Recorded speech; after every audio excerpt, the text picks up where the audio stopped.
नमस्कार, insider live देख रहे हैं आप। मैं हूं निखिल। देखिए, बिहार में चुनाव है और चुनाव से पहले सीट बंटवारा होना है।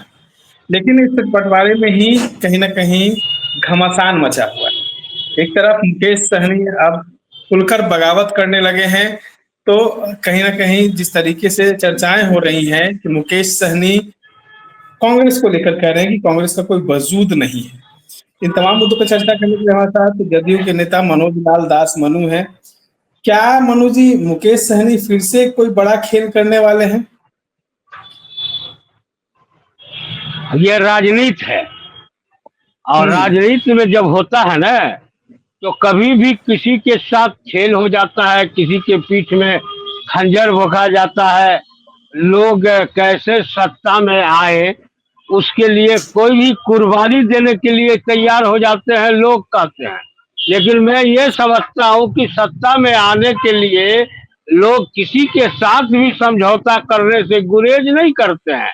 अभी आपने हाल में ही देखा होगा ना कि जिस एआईएमएम को तेजस्वी यादव पूरे जोर जोर से गाली बकते थे, आज उन्हीं के साथ वो मंच भी शेयर कर रहे हैं। तो इसीलिए ये चल रहा है। मुकेश सहनी युवा, एक तरह से युवा है, नवोदित है, और एक विशेष जाति पर उनका अपना लग रहा है कि पकड़ है।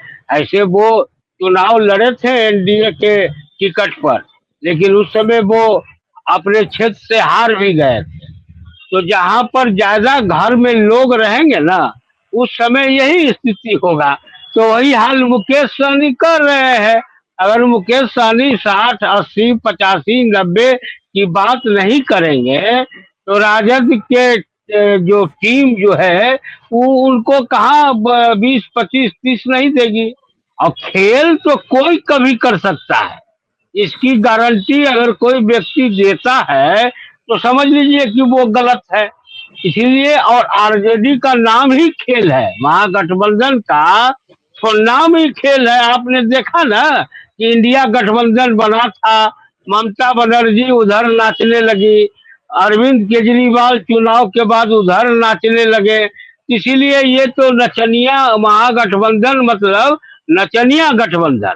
तो इस ना, तो तरह की नीतीश बात कुमार होते एक जगह रहेगी। रह गया। मनु जी, नीतीश कुमार एक जगह रह गया। नीतीश कुमार नहीं हटे। गठबंधन तो नीतीश कुमार ने। मैं तो नहीं नहीं, यहाँ वही मैं कर रहा हूँ कि यहाँ पर आप जब राजनीति करेंगे, सत्ता की जब राजनीति करेंगे, क्या भारतीय जनता पार्टी ने बसपा से हाथ नहीं मिलाया था क्या?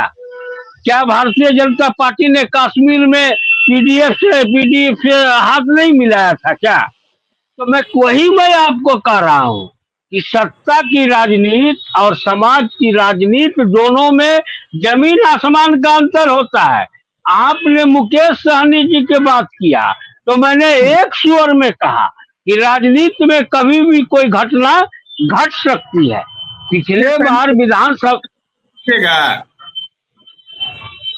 किसका? चाहेंगे तो स्वागत कीजिएगा।